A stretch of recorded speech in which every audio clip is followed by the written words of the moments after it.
Bem-vindos ao BaldoCast, o podcast do André Baldo, um podcast sobre filosofia, teologia e psicologia para ajudar você a compreender a si próprio, a sua mente e ao mundo. E hoje eu tô aqui com um convidado muito especial, viajei até São Paulo para vir falar com ele sobre um dos temas que eu mais adoro, que é filosofia hindu e especialmente a Bhagavad Gita. Se você não conhece a Bhagavad Gita, o que é a Bhagavad Gita, o que é a filosofia hindu? A gente tem essa proposta aqui nesse podcast de falar sobre as diferentes formas da gente se referir à realidade. Pensa assim, se a realidade é um objeto, quanto mais pontos de vista eu tiver acerca desse objeto, maior vai ser a minha compreensão daquilo que é a realidade. Então, se olha para a realidade a partir da perspectiva do cristianismo, do hinduísmo, do estoicismo, do budismo, maior vai ser a probabilidade de eu compreender o que é esse todo, o que é a realidade. E nessa realidade que muitas vezes é tão difícil de viver, às vezes dá vontade da gente ter um manual para a nossa vida, um manual que desse todas as instruções do que a gente seguir no campo dos relacionamentos, no campo da espiritualidade, no campo dos negócios, na vida como um todo.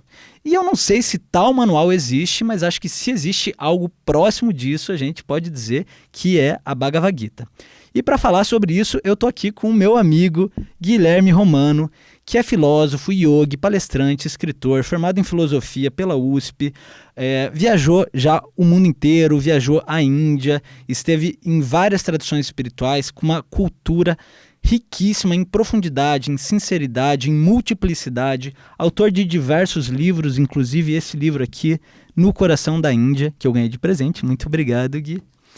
E então hoje vai ser um papo profundo, hoje vai ser um papo sobre assim a estrutura, a essência da estrutura da realidade, e não só em nível de profundidade, mas em nível também de simplicidade, como viver essa vida que é tão complexa de maneira simples, né? Mas antes da gente começar essa grande conversa, eu peço para você se inscrever aqui no canal, curtir esse episódio, para que a gente possa continuar trocando. Então, Gui, meu amigo querido, seja muito bem-vindo. Eu estou muito, muito, muito feliz de estar aqui com você mesmo. É uma grande alegria ter viajado aqui para estar com você. E antes da gente começar a nossa conversa, eu queria que você falasse um pouquinho de você, da sua história, tanto dentro da filosofia quanto na espiritualidade. Tá bem. Bom, primeiro, olá pessoal, obrigado pelo convite, André, estou muito feliz de você estar aqui, seja muito bem-vindo. Ele está aqui hoje no Instituto, mas eu estou de convidado no programa dele, ele está de convidado aqui em casa. Bom, como é que eu posso me apresentar? Eu sou um yogi, antes de tudo, um buscador, um sadhaka, né? Um discípulo de uma tradição. Desde muito cedo eu sempre tive envolvido com buscas espirituais, tentando entender quem eu era. Comecei minha trajetória no movimento espírita e fui bem fundo no estudo, tanto do espiritismo quanto do cristianismo. Você era médium, você é médium, né, inclusive? É uma parte da minha vida. É um aspecto da minha vida sobre o qual hoje em dia é engraçado. Todo mundo me conheceu, né? Fui na televisão falar disso quando era criança. Que idade você tinha? 13 anos. 13 anos. Fui falar de mediunidade e tal. As pessoas me conheceram por causa disso e hoje ficam um pouco contrariadas quando eu falo que eu não gosto muito de falar no assunto. E não é que eu não gosto de falar de mediunidade ou de que eu não acredite mais no que acontecia comigo, mas é que eu acho que existem, como você estava falando, existem formas de olhar para a realidade muito diversas. E acreditar que aquele ponto de vista sobre os fenômenos espirituais é a única coisa que explica a totalidade da nossa experiência, eu acho que é muito pobre. Mais do que isso, eu também acredito que fenômenos espirituais por si só não transformam o caráter de ninguém e, na essência, todo o caminho espiritual, toda a tradição espiritual deveria, como primazia, buscar que a gente se aperfeiçoasse, não para que a gente pudesse mostrar para os outros alguma espécie idílica de perfeição, mas que a gente se aperfeiçoasse no sentido de a gente conseguir compreender melhor quem somos nós, por que a gente sofre, como é que a gente sai do sofrimento. Então, no meio dessa trajetória, e conhecendo várias outras religiões e me interessando por várias outras mitologias, religiões e formas de entender o ser humano... Então, só para contextualizar, você tem essa questão da mediunidade, mas você fez perguntas mais profundas e achou que o mero fenômeno, que não é um mero fenômeno da mediunidade, não respondia todas as suas perguntas, e aí você foi... O que eu ia explicar agora é o seguinte, além da mediunidade para mim não ser só a fonte que me explicava a realidade, quando eu tinha 17 para 18 anos eu tive uma crise muito violenta. Uma crise suicida e tal, e foi nesse contexto que eu conheci meu mestre, que eu conhecia a minha tradição, enfim. E fui para a Índia com 18 anos. Eu não tinha dinheiro, nunca tinha saído do país e circunstâncias foram acontecendo para que em 15 dias depois que ele disse que eu deveria ir, a viagem acontecesse. Eu fiquei um mês lá, sozinho, viajando de norte a sul tal, né, eu tava deprimido e tal, então foi lindo e ao mesmo tempo desafiador e horrível, porque eu tava deprimido num país estranho, né, festa estranha com gente esquisita. Lá é bem estranho. Então, aí quando eu voltei, no meio da viagem eu estava estudando para fazer direito na universidade, eu queria tentar carreira política. Eu passei por isso também, te falei, né? Você me contou, é verdade. Antes da volta ao mundo, eu estava prestes a ser candidato, eu era pré-candidato a vereador na minha Ele foi mais longe que eu só idealizava. E eu desisti às vésperas das eleições, faltando poucos dias, e o cara que ficou no meu lugar foi eleito como o mais votado, e graças a Deus, esse que eu falei dessa, e você também, eu acredito. Pois é, então, porque no meio disso tudo, aí eu fui pra Índia e olhando para tudo que estava acontecendo comigo, eu falei, puxa vida, eu preciso dar um jeito de compartilhar isso com as pessoas. Como é que o yoga, como ciência do autoconhecimento, está mudando a minha vida, ressignificou minha vida e me deu vontade de viver de novo, né? Porque foi isso que eu encontrei lá, né? Quando eu perguntei pro meu mestre, tá bem, todo mundo me fala sobre o que eu preciso mudar, sobre como ser melhor, onde eu devo ser melhor na minha vida, nisso ou naquilo, mas ninguém nunca me explicou uma coisa muito simples. Como? Me dá método. Se eu tenho que melhorar, me dá método, me dá um jeito de fazer. E aí ele disse, bom, então agora você está pronto para o que eu tenho para te ensinar. Eu vou te ensinar a sagrada ciência do yoga. Esse ano você vai para Bharat Mata. Aí eu falei, o que é Bharat Mata? É um jeito de chamar a Índia, né? Bharata é Índia, né? Mas você, então, esse mestre, o nome dele como era? Então, eu não falo muito dele, ele é um Mahayogi, Kriya Yogi da linhagem de Lahiri Mahashaya. O que eu posso dizer é que ele é de Shri Rampur e o nome dele é Shri Swami Shiva Haryananda. Ele foi o grande paradigma que mudou minha vida, assim. Eu sou uma pessoa bastante pragmática e bastante racional, e ele é quem desafia todos esses meus limites da razão, assim. Eu compreendo esses limites, eles são bem desafiadores. E me vira do avesso, assim. É o que eu falo, as pessoas gostam de falar de autoconhecimento, e de vender autoconhecimento como um produto.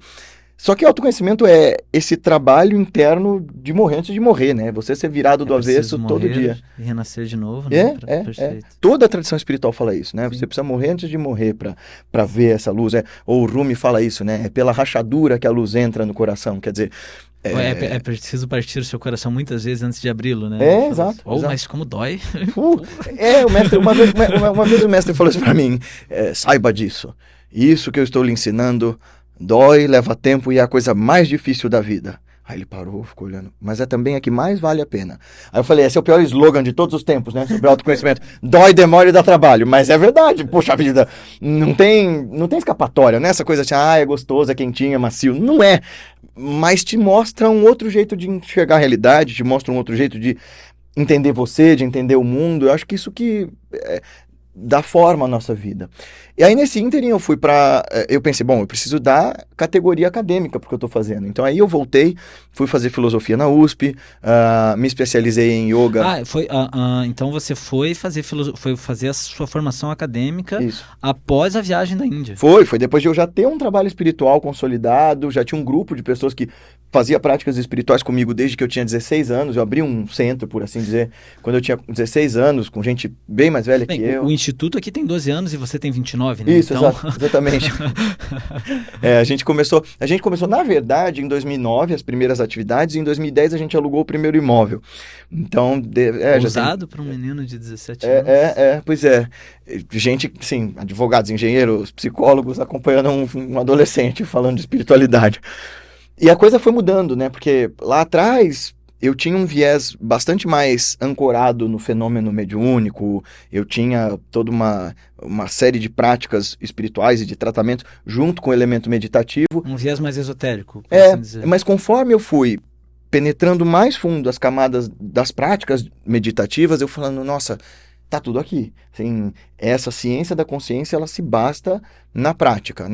E aí as coisas... Bom, eu fui voltando para a Índia várias vezes, me especializei em yoga, me formei em ética na Associação Palas Athena e fiz outras formações lá na Associação Palas Athena, virei professor lá um tempo.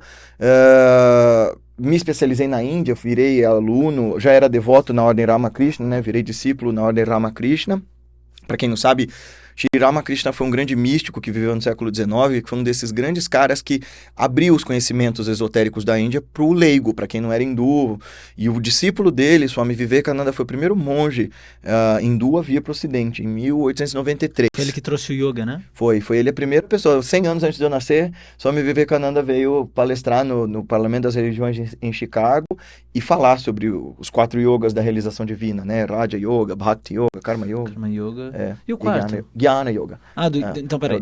O Bhakti, que é da fé, Gyana, que é do conhecimento, Karma, que é da ação. Isso. E Raja é a meditação. Raja é a meditação. É a meditação e a complementação. Contextualizando para quem está vendo, né? O yoga oferece diferentes caminhos para você chegar à verdade, à autorrealização. Então, tem o caminho da Bhakti, que é da fé. Da Gyana, que é a sabedoria, né? Você a lógica mesmo, o estudo mesmo. Perfeito. O Karma, que é a ação, você agir no mundo. Isso. E o Rajas, que é a meditação, eu desconhecia esse. Que é a meditação profunda e a assimilação de todos. E deles, você deriva mais um monte de outros yogas. Você tem Laya Yoga, que são as práticas de dissolução. Você tem Mantra Yoga, e que não é só simplesmente o tipo de meditação, mas é todo um ethos, né? Um modo de viver em torno daquilo. Ética, costumes. Isso. Sim, Então, yoga não é meramente um exercício espiritual. Ele tem essa dimensão da prática que leva à experiência do samadhi, à experiência da transcendência, mas ele é toda uma forma de viver, né? Então, por exemplo, Mantra Yoga, você vai ver a realidade como vibração dos mantras, como os fonemas trabalhando a realidade e dando significado a ela. É muito legal, é um jeito de enxergar a realidade e operar nessa realidade em cima dessas práticas. Então, bem, aí eu comecei a ir para Calcutá e para Varanasi, estudar com os monges da Ordem Ramakrishna, estudei muito aos pés de Swami Brahmeshananda, com os monges da Vivekananda University, Ramakrishna Vivekananda University de Calcutá, com o Shri Vagishastri, que é Você ficou fazendo viagens para a Índia várias vezes. Isso, eu levava tantos grupos, eu faço isso até hoje, né, de levar os grupos... Pessoal, para quem quiser viver uma experiência genuína, raiz da espiritualidade indiana, filosofia védica, filosofia hindu, eu tive a oportunidade de passar por alguns dos lugares que o Gui passou, de viver algumas experiências ainda muito limitadas perto do que ele viveu, e de ter uma busca genuína na Índia, e os lugares que ele leva, porque tem muito guru falso na Índia, assim como tem no Brasil, né? Basta ir em cada esquina, a gente encontra, tem muito perigo nisso. Mas eu faço esse convite, quem quiser realmente ter uma experiência genuína da espiritualidade indiana, procurar, a gente vai deixar aqui no final do episódio os canais do Gui para vocês procurarem realmente essas viagens para a Índia, que eu tô com vontade de fazer. Vamos organizar alguma coisa junto. Vamos sim. A gente pode ir para os Himalaias. Ele falou que queria conhecer Gangotri, que eu fui agora, que é a nascente do rio Ganges. É um lugar, tem os Himalaias de Garhwal, que são os Himalaias na Índia. São alguns é o lugar mais fascinante que eu já tive na vida, assim, sem dúvida. Assim. É um lugar em que os mestres e os praticantes sempre estiveram. Essa é uma coisa que me fascinou na Índia, sabe, André? Que espiritualidade e a investigação da consciência, investigar quem sou eu, sempre foi ciência ali. Sempre foi uma ciência tratada com muito rigor e por diversos ângulos, com abordagens muito originais e muito diferentes entre si. Então a Índia é lugar de nascimento do budismo, do jainismo, do sikhismo, do hinduísmo. A Índia é lugar de nascimento de uma série de doutrinas que vieram para lá. Então, por exemplo, os sufis, que são os yogis do Islã, né? A mística do Islã. Sim. Vários mestres sufi que são celebrados no mundo islâmico inteiro são indianos, perfeito. como Kabir, por exemplo. Até o zoroastrismo hoje, acho que o lugar mais forte é na Só na Índia. Né? Ele sobrevive fortemente na Índia. Na Índia.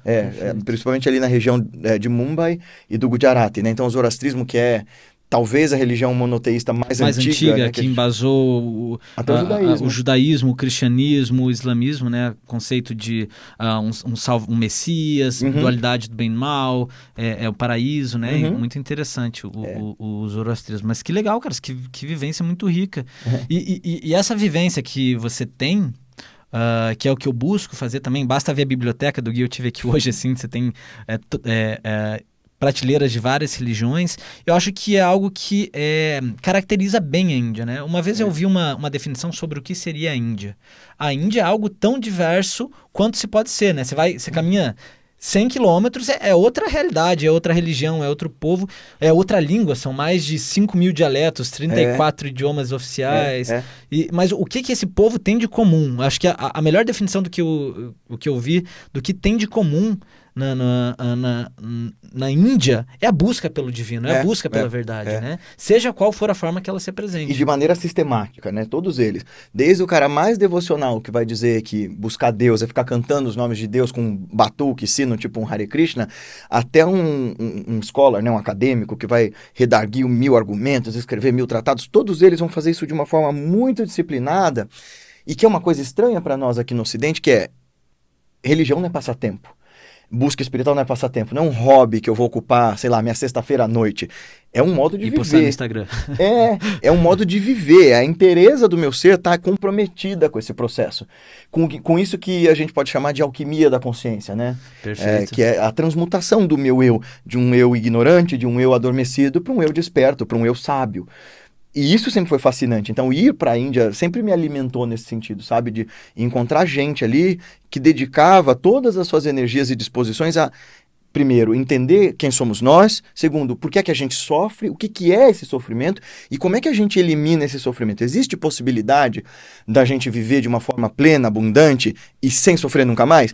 Bom, as tradições que a gente chama de tradições iógicas, que são todas elas que praticam, que fundam sua investigação na meditação, budismo, jainismo, hinduísmo, tantra, vedanta, todas essas tradições iógicas vão dizer que sim, é possível erradicar o sofrimento, e é isso que elas vão chamar de iluminação. À sua maneira, cada uma, mas todas elas vão apontar para esse lugar de libertação do sofrimento. Você falou uma coisa interessante, cara. As tradições espirituais, via de regra, apresentam um caminho para o fim do sofrimento. Uhum. Você sofre? Ah, sim, eu não me iluminei?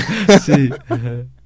A diferença é que, diferente de uma pessoa que sofre e culpa o mundo ou se revolta com isso, hoje eu tenho alguma consciência de que o sofrimento não é culpa minha, mas a percepção desse sofrimento e o meu envolvimento, a minha identificação com esse sofrimento, essa sim é produto da minha ignorância, da minha forma enviesada de ver as coisas.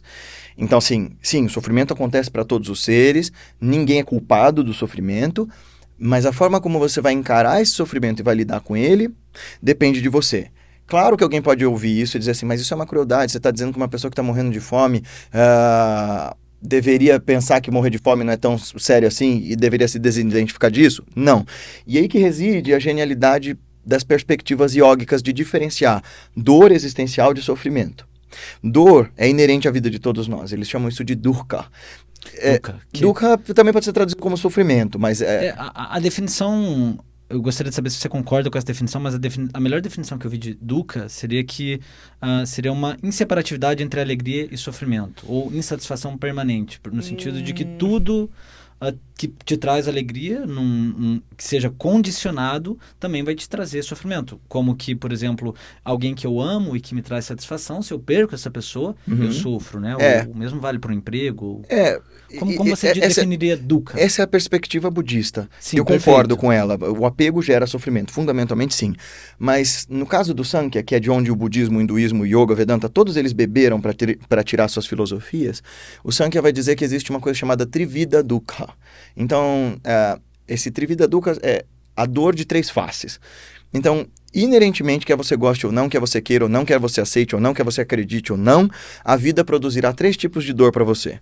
As dores, a adhyatmika, a adibhautica e a adidaivika, de trás para frente. A adidaivika são as dores que os deuses nos causam. Então, doença, pandemia, tragédias naturais, são forças da natureza que fazem a gente sofrer. Você está lá na tua casa, feliz e faceiro, vê um terremoto, derruba tudo. Você está lá na tua família e alguém fica doente e morre e você fica abalado com isso. As dores que os outros me causam, pessoas ou animais que me ferem com palavras, com gestos ou com pensamento. E existem as dores adiátmicas, são as dores que eu me causo. As dores produzidas pelo meu apego, pela minha ganância, pela minha raiva, etc. Essa é a dor sobre a qual a gente tem alguma gerência. A dor que eu me causo. E isso a gente pode considerar, dentro do contexto da tradição do yoga, o nome disso é klesha. Klesha é bloqueio, impedimento, obstáculo. O klesha, o sofrimento... Então, assim, você tem as dores que todos nós recebemos dos outros, da natureza e de nós mesmos, elas são inevitáveis, beleza? Dores que você causa em você mesmo também pode ser quando você dá uma topada na sua cama, ou quando você, sei lá, tropeça na calçada, ou, sei lá, quando você esquece de fazer um trabalho e eventualmente é demitido por isso. São dores que você se causou, não só as dores de categoria psicológica. Agora, klesha são as dores produzidas, são sofrimentos produzidos por fator psicológico. Então, quais são eles? São 5, né? O primeiro deles é a avidya. A mãe de todo sofrimento, de todos os seres, é a ignorância. Então, essa palavrinha é a negação, né? É sem, né? Significa sem. É sem ou não. Então, e vidya é sabedoria, é conhecimento. Ou visão. Até, Isso. né? Então, a vidya é desconhecimento, insciência, ignorância. Mas não é ignorância do tipo, eu não sei fazer uma equação biquadrada, eu não sei preparar bolo. Não é uma ignorância objetificada, não é uma ignorância sobre coisas. É a matriz do não saber, é a confusão. É a gente trocar o verdadeiro pelo falso, o certo pelo errado, é a confusão mesmo, é a delusão. Um ponto interessante quando a gente fala das diferentes tradições filosóficas e religiosas, né, é que eles apontam a ignorância como sendo o sofrimento, né, a raiz do sofrimento. Então isso é um ponto comum. Eu gostaria que você falasse sobre isso e gostaria também que você falasse sobre a palavra delusão, que a gente vê muito presente, né, em tradições budistas ou hindus. Qual a diferença da palavra delusão para ilusão? Tá. Bom, quando a gente fala de ignorância como fonte do sofrimento, como eu tinha dito, não é a ignorância sobre um assunto ou sobre um tema. O Chogyam Trungpa, que é um grande mestre tibetano, vai dizer que essa ignorância é uma ignorância inteligente. Talvez seja a instância mais inteligente da nossa psique, tirando as fontes de sabedoria, né? Então, assim, a parte mais inteligente que você tem é a que mais voca a tua vida. Porque ela é a mãe de todas as desculpas. Ela é o viés de confirmação das coisas. Ela é a visão poluída pelos meus achismos, pelos meus quereres. Então, ela vai dar todas as desculpas possíveis e necessárias para manter você onde você está. E isso seria o quê? A nossa mente ordinária? Isso é a nossa mente ordinária, poluída dessa ignorância de se supor o centro de tudo. No caso do yoga, esses kleshas, esses 5 impedimentos, dessa ignorância matriz vão se derivar as outras formas de sofrimento. Daí a gente pensar, por que é que ser ignorante nos faz sofrer? Porque ignorância faz a gente confundir a realidade das coisas. E ao confundir a realidade das coisas, a primeira pessoa que eu vou entender de uma maneira errada ou equivocada sou eu. Daí surge a smita, o segundo sofrimento, né, que é a autoafirmação, o egocentrismo. Desse egocentrismo surge raga, apego, surge a avidez, a vontade de ter mais, de acumular, de possuir. Para cada coisa que eu amo, para cada coisa que eu sou apaixonado, tem mais um monte de outras que eu odeio, tem mais um monte de coisa que eu repilo com meu ódio e tal. Então, isso é dvesha. Então, a gente tem esse par, né? A avidez e a aversão. Eu quero manter aquilo que eu julgo que me faz bem, que é prazeroso, e eu quero me afastar daquilo que me faz mal. E aí eu começo a julgar. Eu gosto de Palmeiras, então não gosto de Corinthians. Eu gosto de brasileiro, não gosto de argentino. Eu gosto de branco, eu não gosto de negro. Eu gosto de negro, eu não gosto de branco. E eu começo a criar categorias e juízos de valores em que o outro, a alteridade, seja uma ameaça para minha felicidade. E por fim vem a Abhinivesha, que é o medo da morte. Dessa ignorância raiz surge essa ideia de que a minha condição de existência é infinita, de que eu sou o centro do universo e de que o meu bem-estar está acima de qualquer outra coisa. Claro que isso tudo é mentira, e em nome de preservar essa mentira, eu vou causar sofrimento em mim e no outro. As tradições e as filosofias vão dizer que ignorância gera sofrimento exatamente porque, diferente dos animais que agem por instinto, mas mantêm uma certa ordem nesse modo instintivo de agir, a gente mistura o nosso instinto com um pensar que se não está bem governado, se não é bem direcionado, se não é um pensar coerente, ele vai sempre colocar o si mesmo, ele vai sempre colocar o ego em primazia, e se tudo no universo é sobre mim, se toda a minha felicidade é tudo o que importa, né? Se eu sou uma pessoa centrada nas 3 formas egóicas de sofrimento, que é egoísmo, egocentrismo e egolatria, ora, se tudo é para mim, se tudo é sobre mim, e se eu sou a pessoa mais incrível do mundo, eu não vou medir esforços para fazer o que for preciso para chegar onde eu quero. Eu não vou ter escrúpulos, eu não vou ter limites, eu não vou ter parâmetros. Então daí o sofrimento é fonte de sofrimento para o sujeito e para o outro. Ora, essa ideia falsa de separatividade, de que eu estou isolado, de que meu bem-estar é separado de você, é falacioso no campo espiritual, mas é também falacioso no ponto de vista biológico, porque o ser humano a gente está interagindo. E a gente é um bicho extremamente dependente, André. Eu tô aqui, eu vou beber uma água que é separada de mim, agora ela faz parte de mim. Sim, mas mais ainda, se a gente quiser ainda ser menos amplo na nossa visão da totalidade, porque de fato nada está separado de nós, mas nós, enquanto espécie, o ser humano é um bicho absolutamente dependente. O ser humano precisa da mãe dele pelo menos até os 8 anos, vai. Se a gente vai falando de uma época em que as crianças já tinham que ser colocadas no mundo e se virar sozinhas, Hoje em dia, sei lá, até os 30, tem gente que vai depender da mãe e do pai. Então, assim, a gente depende do contato social, a gente depende da aprovação dos nossos semelhantes. Nós não somos isolados de nada. É curioso, porque as pessoas mais egoístas são aquelas que mais desesperadamente buscam a aprovação do outro, buscam essa ideia de autenticidade, se conformando e se uniformizando de acordo com o consumo. Então, isso é definição de ignorância, é você trocar a verdade pela mentira em busca de uma satisfação que não vem. É tentar beber água do mar para matar a sede. Perfeito.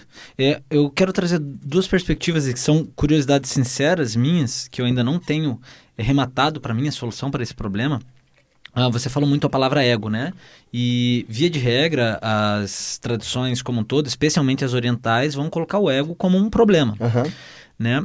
Mas aí quando você olha para o surgimento da vida, isso foi algo que virou uma chave minha. Eu vi isso naquele documentário One Strange Rock do Will Smith e os astronautas, né? Quem tá ouvindo e não vê esse documentário, eu sugiro muito. Que mostra que a vida mesmo, ela surge no momento que surge a membrana. Então, por exemplo, a gente sempre teve os ingredientes necessários à vida, mas para que a vida existisse, precisa de um caldeirão para cozinhar né, esses elementos. Então, olha só que interessante, porque a vida surge justamente na separatividade. Né? Inclusive, eu até ouvi uma coisa quando eu estava lá na Índia, em Rishikesh, que Brahman, né, o criador, o Deus Supremo na tradição hindu, o Uno, ele teria criado, né, o ser humano ou os seres para que ele pudesse contemplar sua própria face, porque se não há separatividade ou a dualidade, como é que eu vou me perceber? Isso é um Hadith Qudsi da tradição islâmica, da tradição sufi, que diz assim que Allah, por que Deus criou o mundo? Né? Diz assim, Allah disse ao profeta Muhammad, eu era o tesouro oculto, amei me conhecer, amei ser conhecido e, portanto, criei a criação a fim de ser conhecido por eles. Quer dizer, esse amor, conhecimento depende dessa pluralidade. Bom, vamos lá. Primeiro, há sim uma certa separatividade para haver existência. Mas essa separatividade é como, por exemplo, imagina uma tapeçaria. A tapeçaria ela é composta de infinitos fios, todos eles entremeados entre si em tramas e urdiduras perfeitas. Se você puxar a trama, você destrói a tapeçaria inteira. Então, há uma rede de conexão. Cada um desses fios, embora possua sua individualidade, só forma o desenho da tapeçaria e só dá razão à sua existência enquanto fio se ele está entrelaçado a todos os outros fios. A mesma coisa nós. Veja, eu gosto muito dessa conta, né, para falar da nossa interdependência. Para eu e você estarmos aqui, nós dois precisamos de um pai e uma mãe, 4 avós, 8 bisavós, 16 trisavós, 32 tetravós, e assim por diante. Se a gente chegar até os decavós, a gente precisa de mais de 4.000 pessoas envolvidas diretamente no nosso nascimento, e se alguma das histórias de uma dessas pessoas tivesse sido um pouco diferente, possivelmente a gente não estivesse aqui agora. Então todo mundo depende de todo mundo. Quando a gente fala de ego na tradição indiana, tem mais a ver com aquilo que eu falei ali atrás do que com a ideia de ego como Freud ou como Jung iriam entender. O ego na filosofia ocidental é essa instância da autopreservação, né? Sim, perfeito. A unidade mínima para a existência, né? Isso. Né? E no caso da tradição indiana, eles também vão dizer assim, ego é, psicologicamente falando, essa noção de eu, separado de todo o resto. Portanto, essa noção de separação é uma noção egoísta. Então, a gente fala mais dessa trinca, egoísmo, egocentrismo e egolatria. Essa é a formação desse ego que a gente tem que combater. Perfeito. Um ego que anula o que está ao seu redor em favor de si próprio, né? Ou que se percebe como separado. Isso, e que gosta de se colocar acima do que está em volta dele, como se tivesse algum controle sobre isso, como se tivesse algum poder sobre isso. Né? Então é disso que a gente está falando quando a gente fala de ego na tradição. Uma chave que virou muito para mim foi justamente porque quando a minha base espiritual, de fato, ela veio do budismo, né? Depois foi para o hinduísmo e depois eu retornei para o cristianismo, mas eu cresci ouvindo, talvez por uma interpretação errada minha, que eu precisava acabar com o ego. E, por exemplo, para a filosofia junguiana, para a psicologia junguiana, ela é egóica, né? Ela reconhece essa instância do ego. E precisa da individuação, né? Perfeito, que é diferente do individualismo. Né? Então, esse processo de individuação seria o quê?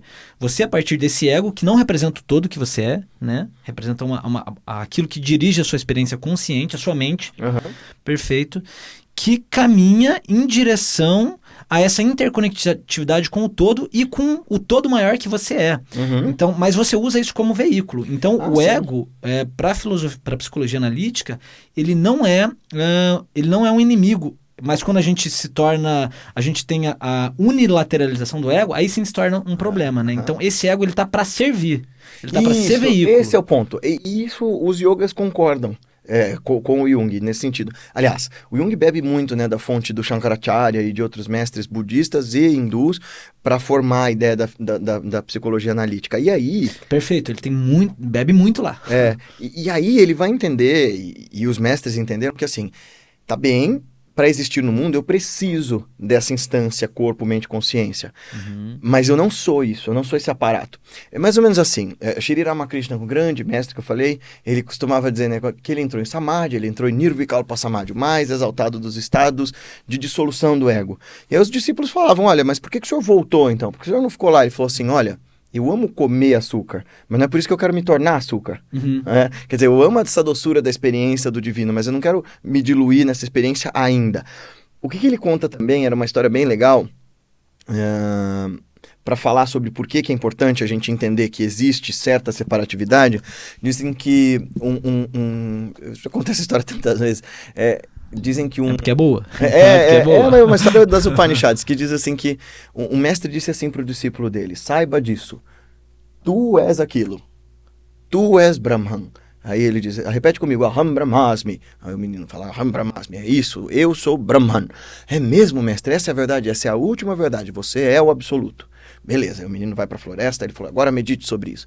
E o menino senta embaixo de uma árvore e fala, uau, eu sou o Brahman, uau, que demais, eu sou a totalidade do universo, nossa, essa é a resposta, era tudo que eu queria saber. E de repente ele começa a ouvir bum, bum, bum, bum, e as árvores sacudindo na floresta, e alguém gritando assim, sai do caminho! E ele ali, ele não fala, ele não faz ideia, eu sou o Brahman, eu sou um com o todo, eu não preciso sair do caminho. E aí o cara gritando, sai, monge, pelo amor de Deus, sai do caminho! Era um treinador de elefante, o elefante estava desgovernado, e o elefante vai vindo, e o menino fala assim, eu sou o Brahman, nada vai me atingir. E aí ele atropelado, pisoteado e apaga. Um mês depois ele acorda em coma no hospital, todo enfaixado, e o mestre dele está do lado dele, e aí ele olha pro mestre e fala assim, o senhor mentiu para mim. Aí o mestre, como assim? Ué, o senhor me disse que eu era Brahman e ainda assim eu fui atropelado pelo elefante. Ele falou, eu disse que você é Brahman. O senhor disse. Então tudo é Brahman. Você é Brahman, eu sou Brahman. O senhor que falou. Então por que você não ouviu Brahman, o divino, dizendo na voz do treinador do elefante para sair da frente de Brahman, que como o elefante ia atropelar Brahman, que é você? Quer dizer, na relatividade, no mundo da prática, não adianta a gente dizer, eu sou Deus, eu sou infinito, eu sou... Não, cara, você tá bem. Lá na interioridade mais profunda... Na essência profunda. Sim, somos todos um. Mas aqui, nesse mundo da praxis, a gente tem que saber lidar com as coisas como elas são. Essa é uma das belezas disso que você me pediu para falar aqui. Uma das grandezas da Bhagavad Gita é explicar para nós como é que a gente vive uma vida boa, saudável e plena, apesar das vicissitudes e dos desafios que a gente encontra no caminho. Antes, porém, da gente falar da Gita, eu fiquei de responder a diferença entre delusão e ilusão. Então, a ilusão é como o truque de mágicas. Você pensa ver uma coisa onde ela não existe. Então, por exemplo, você está num quarto escuro e você jura que tem um monstro lá, alguém acende a luz e não tinha nada. Isso é ilusão. Isso é ilusão. Ou quando um mágico faz você parecer que alguém está flutuando e ninguém está flutuando. Tem só um truque ali. Agora, a delusão é você fazer parecer que... você fazer uma coisa parecer outra que ela não é. É a confusão mesmo. É o mal entendimento. Então, quando a gente diz, por exemplo, que a vida é ilusão, é como se a vida não existisse. E ela existe. E ela existe. Agora, quando eu digo a vida é delusão, é que a forma como eu me relaciono com a vida e como eu a enxergo está completamente confusa. Distorcida. Isso. Perfeito. Então, o Vedanta tem um exemplo muito bonito para falar sobre isso, que é, você entra num quarto escuro e fica apavorado porque vê uma cobra lá dentro. Vem alguém, acende a luz e diz assim, olha, não era uma cobra, era só uma corda enrolada. A reação de medo e de pavor que você teve é bastante real. Seu cérebro não sabe diferenciar a ameaça de uma corda enrolada para uma cobra de verdade. E, no entanto, a luz do conhecimento, a luz da verdade, a luz do ensinamento de um mestre, acende a luz desse quarto escuro e faz você perceber nos teus medos que boa parte deles era autocriada. Eles não tinham substância própria. Perfeito. Excelente resposta. Essa história do elefante, eu tinha ouvido ela com outra conclusão, né? Com o mestre falando assim, pô, mestre, mas né, tudo é uno. Daí o mestre responde, mas o elefante não sabe disso. Eu não sei mais.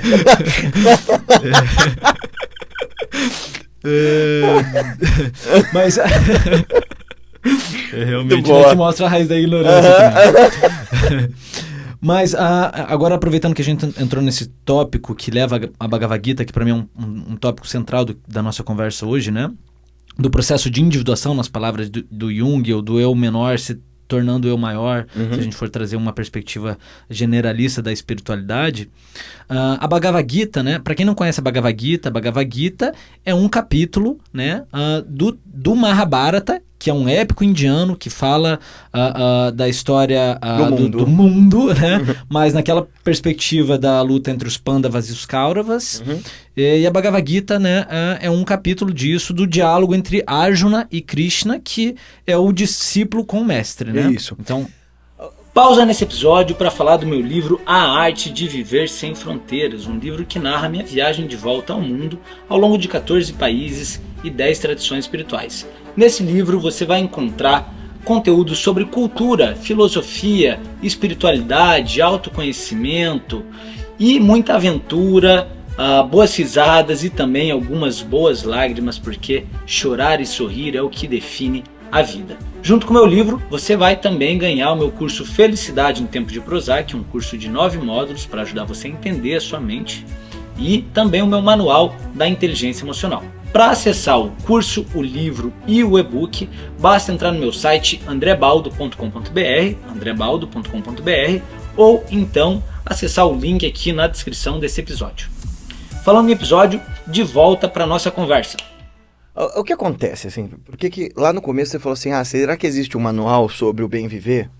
Eu chamo esses textos todos eles, o Corão, a Bíblia, a Gita, as Upanishads, enfim, o Tao Te Ching, eu chamo eles de cartografias espirituais. São mapas para a nossa consciência.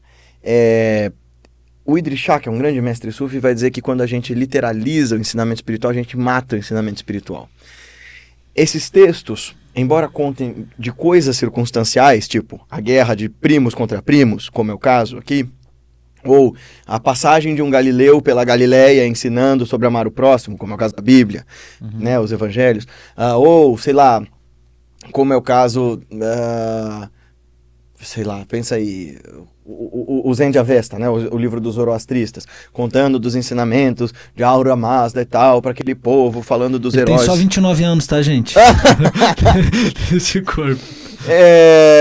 E quando a gente pensa nesses textos, você vai falar assim, mas espera aí, o que a vida de um cara, por exemplo, o profeta Muhammad, o que a vida de um mercador que foi para Jerusalém, teve uma viagem maluca, foi lá para o céu, conversou com Deus e voltou, o que isso tem a ver comigo? Porque ele está falando para pessoas na idade dos metais, que, putz, não tinha nem papel higiênico. Então, assim, como é que isso dialoga com a minha vida? Porque as questões humanas de pessoas vivendo nos tempos do profeta Muhammad, nos tempos de Jesus, ou do Zoroastro, ou de Krishna, são as mesmas que a nossa. Perfeito. Todo mundo sofre. São questões universais e atemporais. Isso. E aí a gente precisa transportar essas questões para o nosso contexto.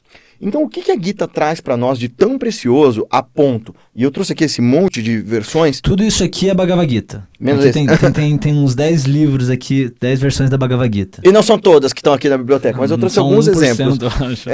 Então, assim, na minha biblioteca tem mais versões, mas por que tanta gente celebrou tanto esse texto e comentou tanto esse texto e deu tanta explicação para ele? Tem algumas razões muito legais. A primeira é que ele conta de um conflito humano bastante legítimo, que é, eu tenho que fazer uma coisa que eu não quero fazer, que vai ser doloroso fazer, mas é o meu dever fazer, como é que eu faço isso sem sofrer tanto? Perfeito. No caso da Bhagavad Gita, contextualizando, Arjuna, né, que é representante dos Pandavas, tendo que combater a própria família, os primos, né, e o rei Duryodhana, que eram os Kauravas. A família dele. A família dele. Você tem que matar a tua família. Como assim? Esse é o seu dever. Então, assim, primeiro essa universalidade da mensagem. A segunda coisa é que a Gita, ela consegue como boa parte do Mahabharata, mas a Gita com mais excelência ainda, e ao longo do tempo ela foi sendo aperfeiçoada. Tem os hindus vão dizer que não, que o texto já veio pronto, mas assim, existem versões diferentes da Gita ao longo dos séculos. Então você tem versões no sul da Índia que são ligeiramente diferentes do que as do norte. Algumas têm capítulos a mais. Você tem alguma opinião ou algum conhecimento de quando teria surgido de fato a Bhagavad Gita? O texto em si, ele tem relativamente algo em torno de 2.000 a 1.800, 1.500 anos, o texto, né? Sim, o texto escrito. Isso é o que os historiadores vão dizer. Os panditas, os yogis, os gurus vão dizer que é muito mais velho. E eles vão dizer que tudo aconteceu entre 4 e 5 mil anos atrás, né? Você acredita de fato no acontecimento disso? Eu acho que pode ter... Veja, eu gosto muito de mitologia, e eu acho que todo mito, ele é um eco de um eco de um eco de algo que aconteceu de verdade. Sim, então, é claro que quem conta um conto aumenta um ponto. Coloca alguns milhares de anos nessa história, putz, ela vira um outro negócio. Pode ter havido, sim, uma grande guerra entre aqueles vários clãs de áreas que viviam ali na Aryavarta, né, na Índia, na terra dos Árias. Inclusive a planície de Kurukshetra está lá ainda. Ela existe, é muito provável que rolou essa guerra, porque era um povo guerreiro, André, todos eles. O que é a Gita? É uma reunião de todos os clãs que diziam, né, eram os clãs do mundo inteiro. Mas por que é o mundo inteiro? Porque o indiano, ele tem o mundo inteiro do indiano é a Índia. Exato, e ele tem essa noção egocêntrica, assim, de que a Índia é todo mundo que me basta. Então eles vão dizer assim, é uma guerra que mudou o mundo para sempre. No texto, essa história de uma guerra que acabou com uma era muito melhor que a nossa. Era uma era de bronze, por assim dizer, ainda não era a era de ouro, era o que a gente chama de Dvapara Yuga, era dos avatares e tal. E essa guerra foi tão devastadora que lançou a gente nisso que a gente está vivendo agora, que é Kali Yuga, a era da ignorância, que está durando desde que Shri Krishna, esse avatar, morreu. Essa é a ideia do hindu ortodoxo. Eu acho que houve um conflito, sim. Talvez esses personagens tenham existido factualmente, mas eu não acho que como está no texto, é claro. Perfeito.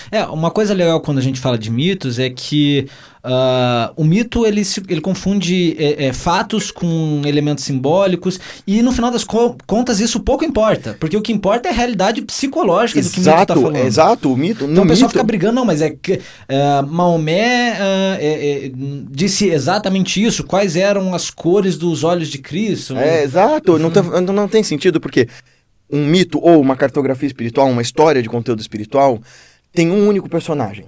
É você. Olha, só poderoso. Repete essa frase. Todo mito, toda história espiritual só tem um personagem. É você.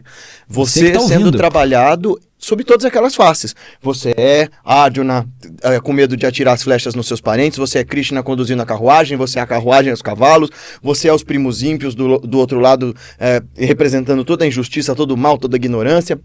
Você é a tensão daquela guerra, você é o profeta Mohammed recebendo o Corão da boca do anjo Gabriel. Enfim, você é aquilo. O mito, para trabalhar você, tem que te transportar para aquela realidade. Você tem que ser cada uma daquelas criaturas. Então, a verdade factual daquele mito pouco importa. A verdade emocional e espiritual dele, por outro lado, é o que te transforma, é o que dá poder para você se transformar. São coisas, o que essas histórias contam, né? É interessante que elas são coisas tão verdadeiras, tão universais, que elas não podem se referir a algo específico no espaço-tempo. Exatamente. Né? Exatamente. Isso é muito doido. E é bem louco, assim, se a pessoa quer literalizar a Gita, porque a Gita, vamos contar a história para vocês de como que rola esse negócio. O Mahabharata inteiro conta a história dessa família, que era a grande família, que representa inclusive os deuses encarnados na Terra, porque esses príncipes justos e bons e legais, eles eram filhos dos deuses védicos. Então, o Arjuna era filho de Indra, o Yudhishthira, o irmão mais velho, era filho do próprio Dharma, o filho da lei. Sim. Bhima é filho do vento, e os irmãos são filhos dos Ashvins, né? Dos médicos, né? Dos deuses Ashvins, os deuses da cura, os deuses da batalha também, né? Olha que louco, os deuses da batalha também são os deuses médicos. Que é o Nakula e o Sahadeva. Então, esses 5 irmãos, contextualizando, eles são os Pandavas, né? Que representam a virtude e o bem. Isso, eles são os filhos de Pandu. E toda a história tudo briga de família, tá, gente? Se você pensar bem, é uma grande novela. Olha, se você pensar, é a primeira novela mexicana escrita na Índia, assim, porque é primo lutando contra primo, todo esse conflito rolando. Todo esse conflito começa, veja lá, porque o filho de um Disputa rei... por herança. O filho de um rei com uma deusa, foi treinar com a mãe, foi viver lá com a mãe um tempo, que a mãe dele era a deusa do Rio Ganges. O pai se casou com uma mulher que fedia peixe, e essa mulher fica insegura dos herdeiros dela terem que brigar com o filho original, com o filho primogênito, que é filho de uma deusa. E aí, esse filho original fala assim, eu faço um voto de não me casar, eu faço um voto de não ter filhos, nunca vou me reproduzir. E aí os irmãos dele morrem, sem deixar herdeiros, vira um fuá danado. E aí, por que essa coisa de sucessão, quem é o verdadeiro dono do trono? Será que é o Pandu? Será que é o Dhritarashtra? Aí os filhos dos dois lados vão começar a se conflitar, até que chega uma hora que vira uma guerra absurda. E assim, esses filhos bonzinhos que representam a justiça e tal, sofrem pra burro, são exilados na floresta. 13 anos de exílio. Depois mais, acho que 12 anos de exílio no total na floresta, um negócio muito absurdo. E aí, quando a coisa chega no limite do impossível, todos os lados começam a entrar, a se preparar para o conflito. Então vocês querem guerra? Vamos ter guerra mesmo. E aí você tem de um lado os justos, os bons, os verdadeiros, e do outro lado você tem os maus, só que algumas outras criaturas que não são más. O guru dos dois lados, por exemplo, que é o Drona, tava lá. O avô, Bhishma. O Bhishma, que é o avô de todos eles, é esse cara que prometeu não casar, não sei o quê, mas que é conhecido como o ancestral fundamental de todos eles. Então assim, qual é a grande metáfora? Vai haver um momento na sua vida em que, após viver muito tempo em ignorância e sucessivas tentativas de controlar o incontrolável, as forças que regem a sua existência vão entrar em conflito, vão se preparar para a batalha. Caramba. As forças da sua justiça, da sua sabedoria, do seu bom senso, da sua coragem, vão entrar em choque com as forças do teu ego, do teu ensimesmamento, dos teus medos. E esses mestres que estão juramentados, essas forças do medo, são para os yogis, por exemplo, a nossa mente ou o nosso intelecto, que sem a luz purificadora, sei lá, do yoga e dessa batalha interna, elas vão estar, o meu intelecto, a minha inteligência vai estar a serviço da minha ignorância. A minha mente vai estar a serviço dos meus medos, o meu corpo vai estar a serviço dos meus prazeres mais autodestrutivos. Né? Então assim, eu não estou sendo moralista aqui, gente, eu estou dizendo, prazer autodestrutivo é você se flagelar mesmo, causar mal-estar para a tua integridade física e a do outro, na busca de saciar uma vontade que você nem sabe entender de onde veio. Perfeito. Então, e aí a Gita acontece assim, você tem essa grande guerra, o Krishna, ele é o primo desses dois lados, né? Interessante, né? Que ele é a consciência pura, ele é essa totalidade, ele é a Sim. representação dessa fonte pura de inteligência perfeita, que diz assim, quando todos os lados vão começar a buscar os seus juramentados, né, os seus aliados, o primo mau e o primo bom vão até... Estou falando assim para ficar fácil para vocês, tá? O Duryodhana e o Arjuna.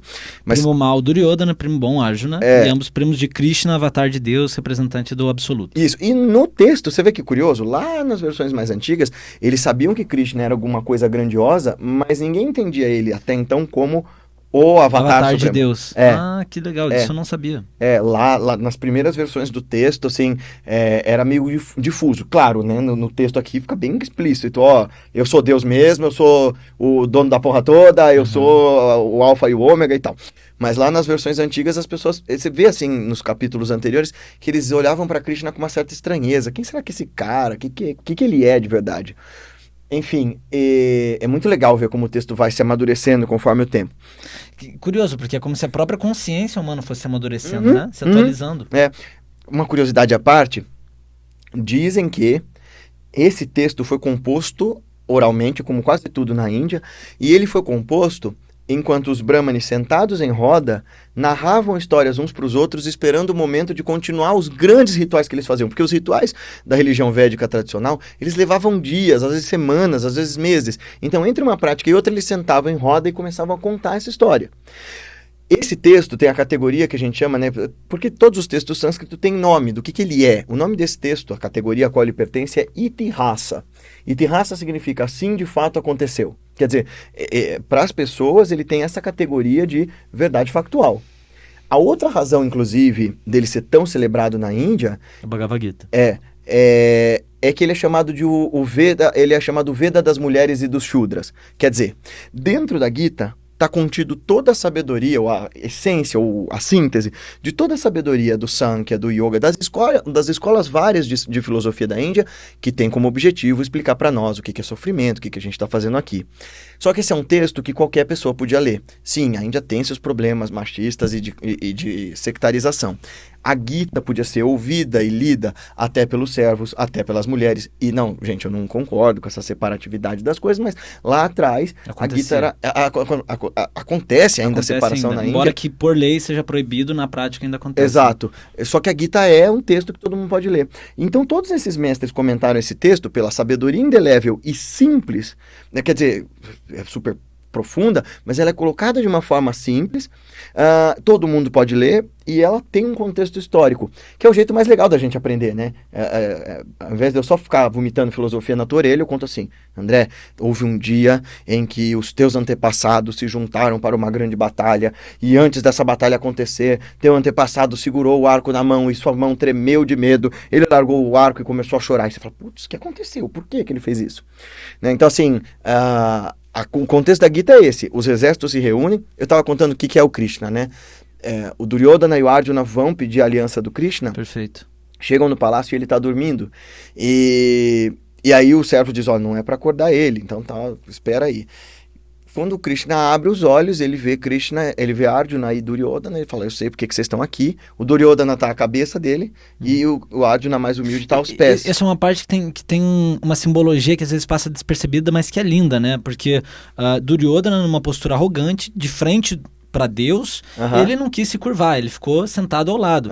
E a Arjuna aos pés dele, e aí por isso Krishna, quando abre os olhos, vê primeiro o Arjuna. Exatamente, né? Exatamente. Aí ele diz assim, olha, eu já sei que vocês estão aqui, então eu vou dizer o seguinte, aquele que eu vi primeiro pode receber a ajuda que eu vou oferecer primeiro.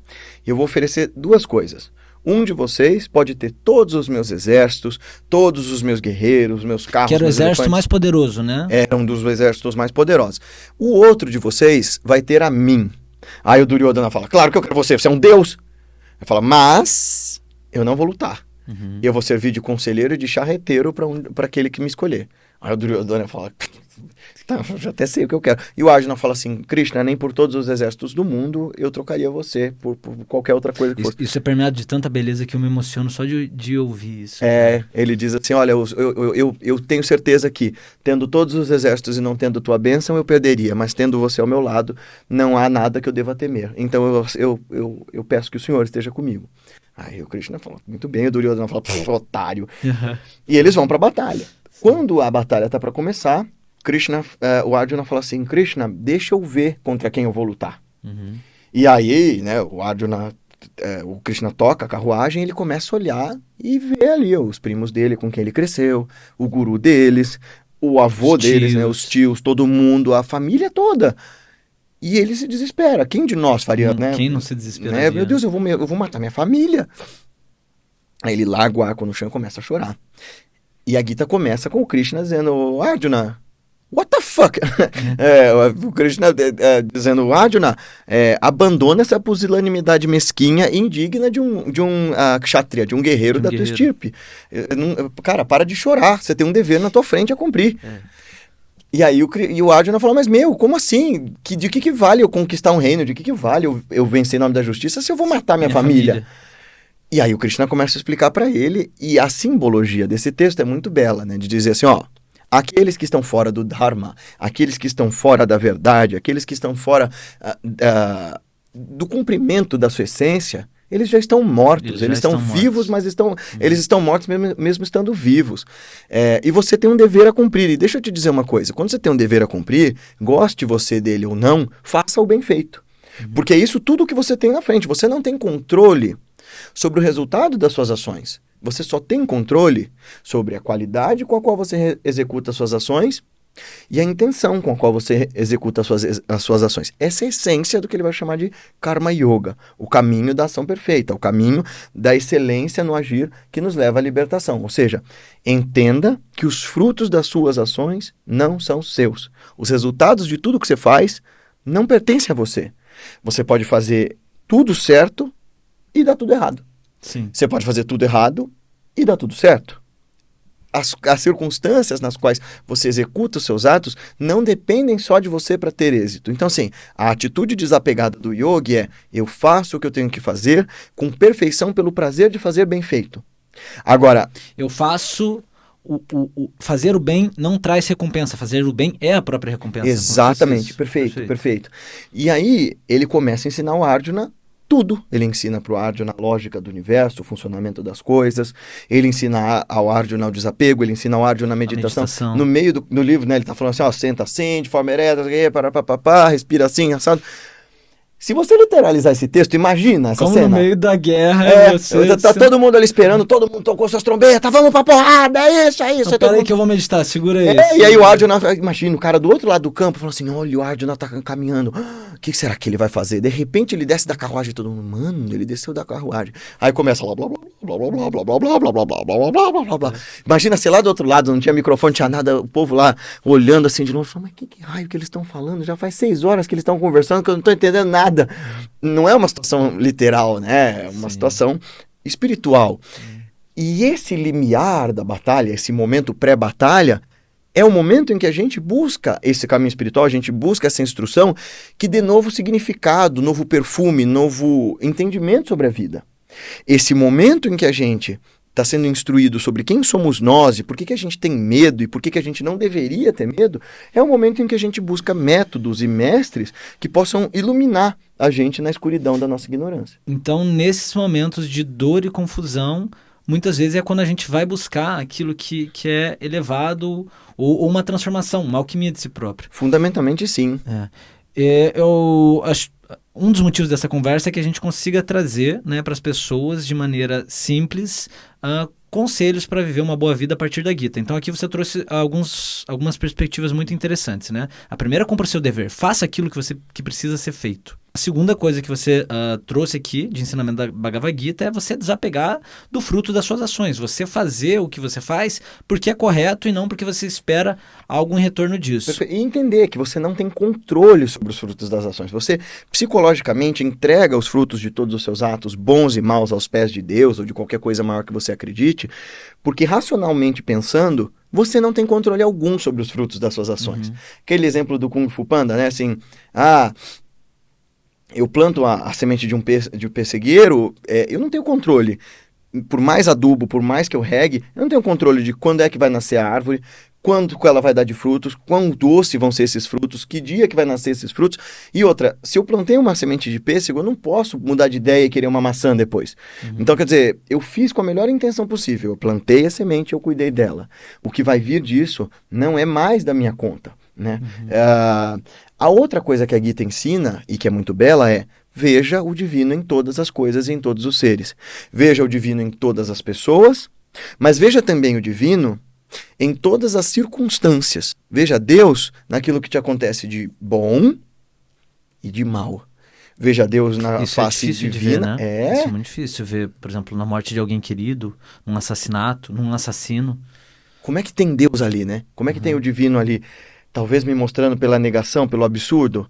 Talvez me mostrando que a realidade é isso mesmo e que eu devo transcender as dualidades, né? Para além dos prazeres e das dores, nesse limiar tão estreito entre o desespero do sofrimento e o prazer e o gozo, nesse limiar tão estreito de viver e lidar com o mal e afastar o mal e neutralizar o mal e apreciar o bem e incrementar o bem, eu entender que nessa frestinha existe uma coisa para além do bem e do mal e que essa totalidade, essa amplitude, essa liberdade, que o Krishnamurti, que é um outro filósofo genial. Para mim, a mente mais brilhante do século XX. Assim, o Krishnamurti vai dizer que liberdade é choiceless awareness, né?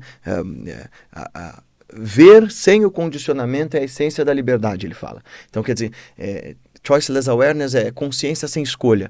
Eu não quero mais interferir, eu não quero mais controlar, eu não quero mais promover o meu ego em cima das circunstâncias e das pessoas e das coisas. Eu simplesmente deixo que elas sejam, que elas floresçam em si mesmas. Essa é uma das grandes lições da Gita. Mas como fazer isso na prática? Por exemplo, assim, eu vejo uma criança na minha frente atravessando a rua e vai vir um carro e vai atropelar ela. Eu não vou fazer nada? Claro que vai, só que você vai tirar a ideia de que você é o agente dessa ação. Perfeito. Quer dizer, Eu sempre falo assim, gente, é muito curioso porque nós estamos falando de uma ciência de não dualidade, mas para você saber funcionar nela, você tem que criar uma espécie de dicotomia interna. Eu não acho que você divide a sua mente, você estende ela, você estica. Meu mestre fala isso, né? Ser um Purva Yogi, né? Um yogi completo é fincar os 2 pés no chão e esticar a sua coluna para que a sua cabeça habite no paraíso. Quer dizer, um Não yogi... é negar aqui. Isso, não é negar aqui. Você está com os 2 pés no chão, mas a sua cabeça no paraíso significa... Internamente, eu estou sempre ancorado na equanimidade. E por saber que as coisas têm seu ritmo e seu tempo, se eu sou solicitado a agir, eu vou lá e ajo. Uhum. Perfeito. Outra lição da Gita, que é, para mim, a grande joia da cultura indiana, é simplesmente medite. O lugar de onde você vai remover o sofrimento, a prática que você vai fazer para ter experiência direta com Deus, para não ter mais dúvida se existe ou se não existe, mas ter um contato íntimo com a realidade interna, com a realidade sutil, é a prática silenciosa de meditação, a prática de introvisão, a prática desse contato com o que há de mais sutil, de mais profundo internamente. Perfeito. Eu acho que outra coisa que muito me toca na Gita, que está presente em toda a Gita, especialmente no primeiro capítulo, quando a Arjuna está em confusão e ele se prostra aos pés de Krishna, a entrega, porque agora trazendo uma leitura psicológica, seria a Bhagavad Gita expressa essencialmente na leitura psicológica junguiana o processo de individuação do ego ou do eu menor se prostrando perante ao self ou eu maior, entregando inclusive a sua carruagem, né, o seu corpo, os seus sentidos, as suas escolhas, me governa, em favor daquilo. E cara, eu vou te falar, assim, a gente falou isso agora, nos momentos de grande dificuldade da minha vida, assim, psicologicamente eu sei o que está acontecendo comigo, eu posso fazer algum exercício psicológico, eu posso fazer alguma prática, filosoficamente eu posso acessar alguns conceitos que vão me ajudar, mas quando o bicho tá pegando mesmo, o que funciona para mim é a entrega, é a oração. É oração, e aí... Se solta, né? Se solta, porque qual é o controle que você tem sobre isso? Se larga ali. É muito legal isso. Eu acho que esse é um processo que a oração e a meditação, eles fazem em conjunto, de dizer assim, reconheça, você é humano, ridículo, limitado, microscópico, mas você não tá sozinho. E mais do que isso, você é um fiozinho só nessa grande tapeçaria, mas você forma esse grande desenho.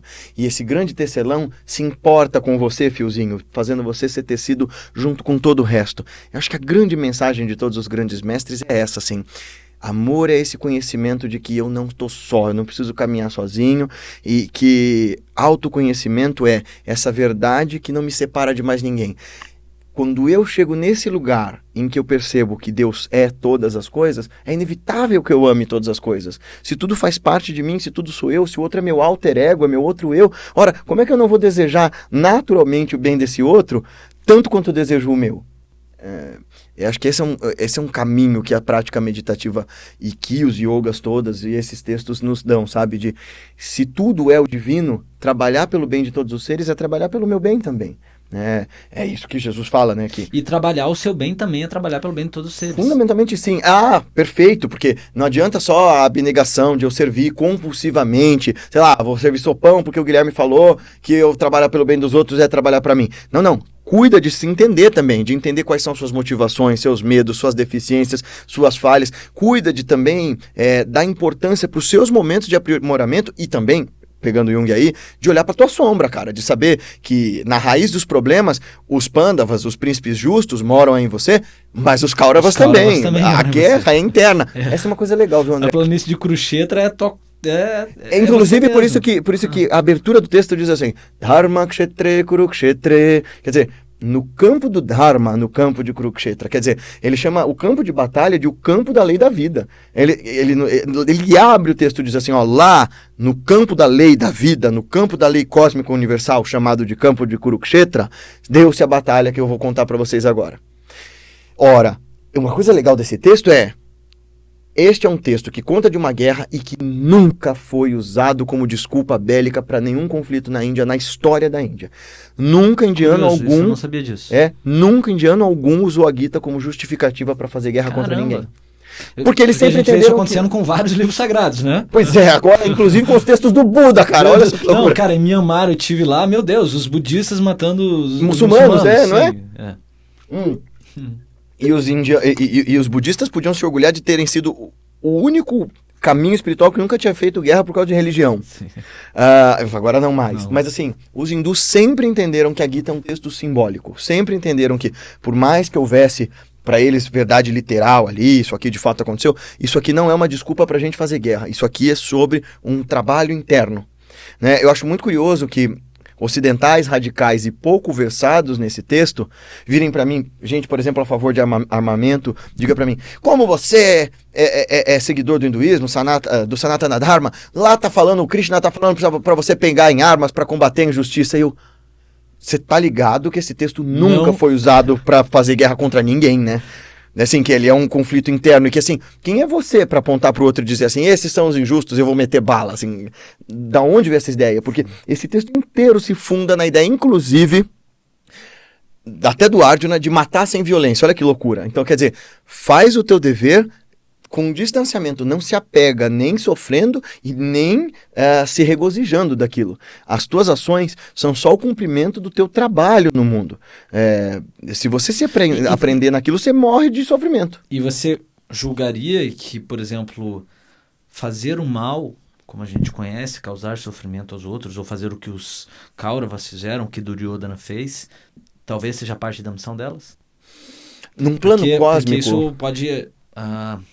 talvez a gente justificar, né, causar algumas confusões e justificar alguns absurdos. Num plano cósmico e absoluto, num zoom out em que eu não participe mais do mundo como o Guilherme, nem você como o André, a gente até pode dizer isso, supor isso. Talvez até o mal que aconteça no mundo tenha uma razão de ser. É o que toda religião vai dizer. Nós aqui no plano da relatividade não podemos tolerar esse tipo de coisa, porque senão a gente normaliza o absurdo. Senão a gente se torna insensível à tragédia e insensível ao sofrimento nosso e do outro. Então aquilo que eu falei, esteja com os dois pés no chão, mas a cabeça está no paraíso, mas os dois pés no chão. Viu alguém sofrendo, alguém que não pode se defender, estenda a mão e defenda-o. Né?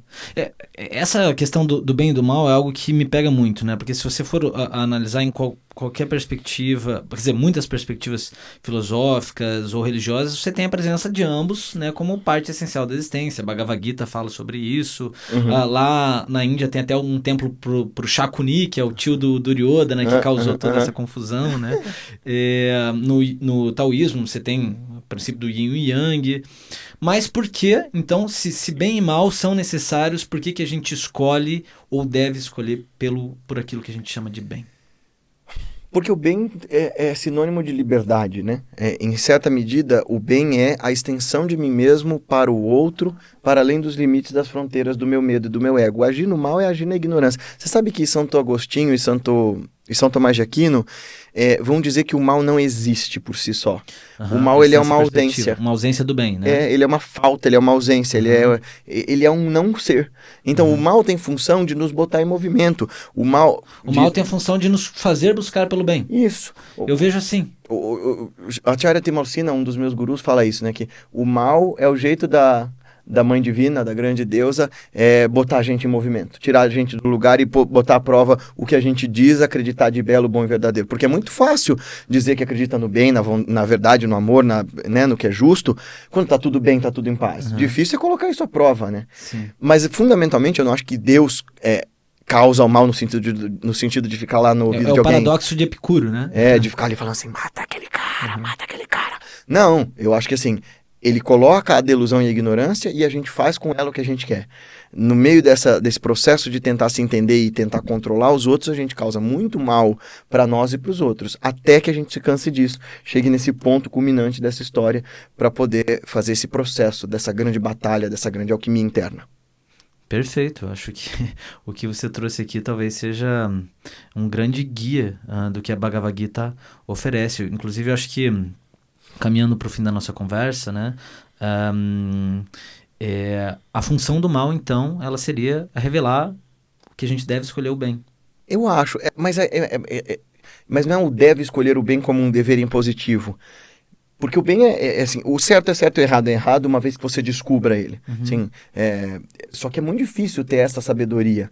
Existem tantos tons de cinzas entre esse certo e esse errado, mas a função desse mal é instilar no meu coração a sabedoria de procurar o bem e entender o que é esse bem. Né? Mais do que só dever procurá-lo, é desejá-lo também. Desejá-lo, perfeito. Voluntariamente eu desejá-lo. E isso implica, inclusive, assim, em abrir mão do meu benefício próprio, muitas vezes. Sim, que inclusive é buscar um bem maior, né? Porque no diálogo de Sócrates com outros filósofos sobre o que é o amor, Eros, né?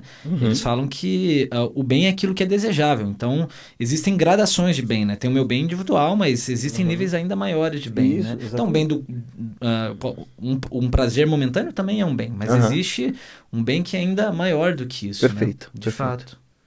Meu querido, pra gente finalizar a nossa conversa, que por mim eu ficaria assim, meu Deus, horas, anos conversando, e de fato a gente vai ficar, né?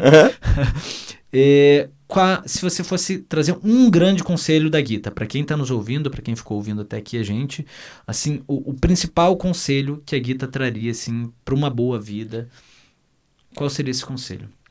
Tem um trecho chamado O Mistério de Yogaksema, meu guru gosta muito dessa passagem, e que diz assim: aquele que repousa em mim e tem em mim seu grande refúgio e abrigo, o Krishna falando para Arjuna, nesse caso Deus falando para nós, né? Aquele que busca refúgio em mim e que toma abrigo em mim, aquele que me tem como seu melhor amigo, a este eu mantenho tudo o que já possui e lhe concedo tudo o que lhe ainda falta, ou tudo que ainda lhe falta. Então, quer dizer, aquele que se entrega em Deus, aquele que tem essa confiança de que tudo o que é necessário para o seu crescimento, seu despertar, será dado, a este, essa fonte incomensurável de misericórdia, concede tudo o que falta e sustenta em nós tudo aquilo que a gente já tem. Toda a coragem, todos os valores, tudo que a gente tem de essência verdadeiro.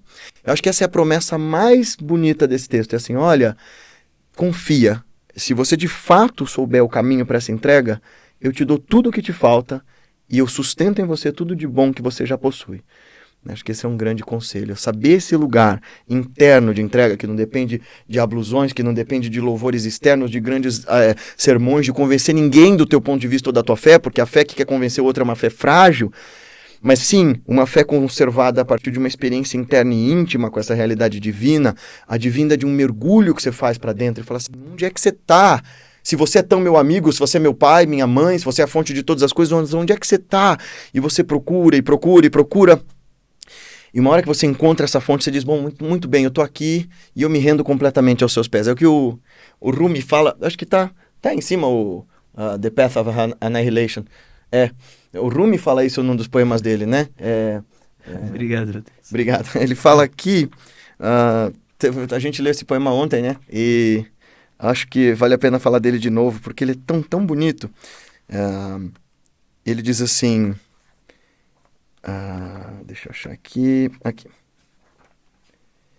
Ele diz assim: aquele que amarra as nossas mãos com contos e enganos, não puxe, pois, as cortinas da união do amor dos embriagados. Você possui tal oração para libertar a si mesmo das armadilhas dos corações dos adoradores. Eu poderia ser um infiel se eu dissesse que você existe entre as coisas que existem. Você me fez embriagado no palácio da adoração. Você me deixou ficar na Caaba, mas me fez orar aos ídolos. Eu não entendo nem sua bondade, nem sua maldade. Usa-me, portanto, da forma como quiser. Eu estou em suas mãos.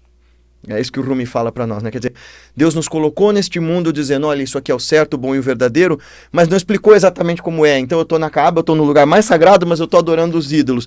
Eu estou num lugar que é para ser paraíso, eu estou numa vida, num corpo, numa circunstância extraordinária enquanto ser humano, capaz de criar, de produzir, de fazer, de acontecer, mas ao mesmo tempo eu estou adorando ídolos, eu estou indo atrás de objetivos fúteis e fáceis e tolos. Então assim, olha, como eu sou tão ignorante que eu realmente não sei como agir direito, eu me entrego aqui em suas mãos e deixo que você me use, sou teu servo, deixa que eu venha até você e venha por favor até a mim. Né? É o que ele fala um pouco aqui também, né? Toda vez que alguém Assim, ele diz assim, seu corpo não é feito de mera lama. Deus fez um monte, ele lhe concedeu inúmeros favores ao lhe criar. Você está gritando, chamando por ele, e ele está respondendo, venha para mim. Então, quer dizer, a gente não para ouvir. Meu mestre costuma dizer assim, André, e é para isso que serve a meditação. Deus é muito educado. Ele é o mais educado de todos os seres, então ele nunca vai interromper ninguém. Ele não vai falar com você enquanto outras vozes estiverem falando. Você precisa silenciar todas essas vozes, e aí ele educadamente vai dizer assim, eu estava aqui o tempo todo, era só você me chamar.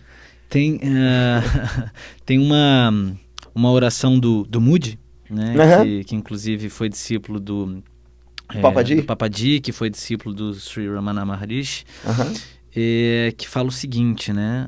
Orando a Deus no seu aspecto feminino. Amada Mãe, que nos concede o senso de escolha, ou seja, o livre-arbítrio, para que finalmente possamos escolher você. Né? Então concede o senso de escolha para que a gente possa escolher o mal, o sofrimento, a ignorância, para depois de tudo isso a gente escolher a única escolha que de fato pode libertar. Né? Eu tenho uma oração pessoal, um dia eu vou compartilhar ela completa, mas que eu recebi do universo, mas eu falo assim, né? Me referindo ao todo, ao absoluto, a Deus, faz da minha carne o teu vaso, da minha voz o teu verbo, da minha mente leite de tua sabedoria e do meu coração a tua intenção. E eu concluo ela falando assim, e quanto às minhas aspirações, enquanto aos meus desejos, escuta os meus desejos, né? Porque eu quero que eles sejam realizados, claro, mas que seja feita sempre a tua vontade. Porque... Agora eu quero ouvir o resto dessa oração, pô, que bonito isso. Tá bom, é um bom jeito de terminar ela. Antes, você quer que eu fale um pouco sobre essas... Não, eu vou fazer essa oração e aí a gente fala do livro. Eu achei que depois da oração ninguém faz mais nada. Eu começo me referindo aos meus ancestrais, espíritos de luz, protetores e patronos da verdade, Deus Pai Todo-Poderoso, Deus a Mãe Divina, aquele quem eu sou. A todos vocês, sem exceção, rogo que se aproximem, derramem suas bênçãos e removam obstáculos internos, externos e secretos. Livra-me do medo, do ódio e do desânimo e acalma o meu coração. Faz de mim teu humilde servo e honrado discípulo, faz de mim receptáculo e veículo, faz da minha carne o teu vaso, da minha voz o teu verbo, da minha mente leito de tua sabedoria, do meu coração a tua intenção. Dai-me força e coragem, luz e proteção. E quanto ao meu destino, escuta as minhas aspirações, mas que seja feita sempre a tua vontade. Amém. Que lindo, puxa vida. Eu não quis... É a primeira vez que eu estou compartilhando essa oração em público, sabe, cara? Que lindo, muito obrigado, pô, me sinto honrado. Mas eu não quis terminar com ela porque eu considero que tem coisas muito mais elevadas que ela. Tem nada, imagina, assim, eu tô agora até sem graça de ser o nerd dos livros. Como a própria Bhagavad Gita, né? Eu trouxe aqui algumas edições para quem quiser estudar, porque assim, tem inúmeros professores dando cursos da Gita. Aqui no Instituto Revolução de Si, eu já dei cursos da Gita, vou dar de novo. Para quem é Kriya Yoga, para quem é Kriyavan, né, quem é iniciado na Kriya Yoga, que é a tradição a qual eu pertenço, a gente faz um estudo mensal gratuito dos comentários da Gita de Lahiri Mahashaya e Shri Yukteswar Ji. Mas essa é uma versão, para quem gosta da Kriya Yoga e tal, essa é uma edição bem, bem complexa, assim. Lahiri Mahashaya explicava isso para quem estava fazendo prática meditativa e para mais ninguém. Então, às vezes, ele explica coisas só para quem estava avançando muito na meditação. Então, quem quer entender o que os Kriya Yogis têm a dizer sobre a Gita de um jeito mais fácil, eu recomendo essa edição aqui, que é Deus Fala com Arjuna, que é do Yogananda, que ele vai explicar o que o guru dele e o paranguru dele explicaram de forma muito mais difícil. Então, aqui tem várias versões da Bhagavad Gita, né? E a simples leitura por si só, né, já vai trazer muito auxílio. Eu tenho o costume de ler a Bhagavad Gita, assim, hoje não mais diariamente, mas eu tinha uma época que eu lia diariamente.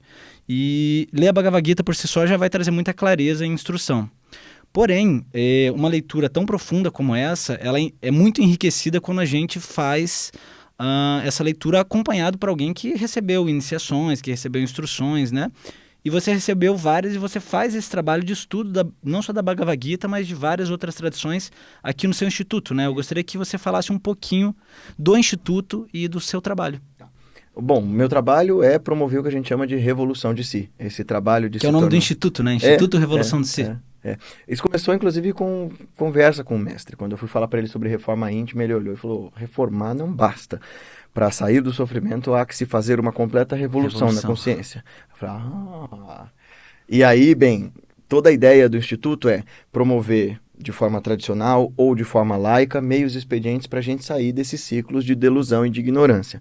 Então, tem aqui dentro do Instituto os cursos de meditação gratuita para quem queira começar a meditar e fazer as práticas contemplativas às quartas à noite. O nosso curso principal aqui chama-se Raja Yoga e a Revolução de Si, quer dizer, é uma forma completa de praticar yoga, no qual a gente faz Hatha Yoga para trabalhar o corpo, fazer meditação em movimento, fazemos práticas meditativas e em seguida a gente estuda os Shastras, os textos. Então a gente já estudou a Gita, as Upanishads e vários outros textos, estamos estudando agora o Tripura Rahasya, e a gente tem uma série de outros textos que a gente vai usando como cartografias espirituais para fazer esse processo de dilapidação. Além disso, aqui no Instituto a gente tem práticas mais avançadas para quem queira realmente mergulhar nas práticas espirituais mais sérias, mais profundas. E a gente tem cursos, palestras, workshops que a gente leva para fora e retiros. Esses retiros tem tanto para iniciantes, para quem nunca meditou na vida, tem os nossos cursos online também para meditação, para quem nunca meditou e queira dar passos fundamentais com a meditação, aprendendo os fundamentos da atenção, da concentração, do foco, práticas mais profundas como de Tattva Shuddhi, né, que são as limpezas internas. Então a gente tem os retiros e os workshops e agora... Caramba, é bastante coisa. É muita coisa. Uhum. A gente tem a parte corporativa, que a gente leva a saúde, equilíbrio emocional. As instituições. Isto Que é legal. para as empresas, para as corporações, para as escolas, universidades. E a gente tem as viagens para a Índia e para outros lugares. Essa é maravilhosa. De tudo que eu faço, essa é a que eu mais gosto, assim, porque eu tenho 3 semanas para trabalhar com a pessoa para que ela possa mergulhar a fundo nesses caminhos e fazer esse trabalho de forma consistente, consciente e profunda, né? Então... E como que as pessoas podem encontrar, né, esses cursos, o seu trabalho, como que elas se encontram na internet? Bom, a gente tem o Instituto? nosso canal no YouTube, então você vai ver lá sempre os nossos conteúdos, toda semana tem conteúdo novo, chama Guilherme Romano, o nosso canal. A nossa página no Instagram também chama Guilherme Romano, acho que ponto oficial. E por lá, pelo direct, lá pelo link da bio você pode falar conosco. Tem o nosso site, que é institutorevoluçãodesi.com.br. Perfeito. Bom, e aí lá pelo Instagram, Guilherme Romano, ou YouTube, Guilherme Romano, você pode achar tudo, as informações sobre tudo. E, inclusive, algo que você não citou, mas que está aqui, que eu recebi de presente, agradeço muito, é o seu livro, né? Um dos 3 que você escreveu, No Coração da Índia, também é possível encontrar nos sites, nas redes sociais. Sim. Então, para quem está ouvindo, agradeço você ter ficado aqui até esse momento, né? Lembrando que a gente tem episódios semanais sobre filosofia, psicologia e teologia, né? Também, para quem tiver interesse em conhecer o meu livro, pode procurar por andreabaldo.com.br. Palestras corporativas. Quem sabe a gente faz uma palestra junto um dia, seria maravilhoso, ou até escreve um livro junto, claro, ou faz seria um curso junto, seria um prazer, né? Muito obrigado, Gui, pela tua presença, muito obrigado aqui por ter cedido o seu espaço, inclusive, né? Vamos para a Índia juntos. Vamos para a Índia juntos, vamos fazer essa viagem juntos, com certeza. E muito obrigado a você que ficou nos ouvindo, nos acompanhando até agora, e a gente se vê no próximo episódio com convidados, espero que tão incríveis quanto esse que está aqui na minha frente. Muito obrigado, meu querido. Obrigado, Matheus. Valeu.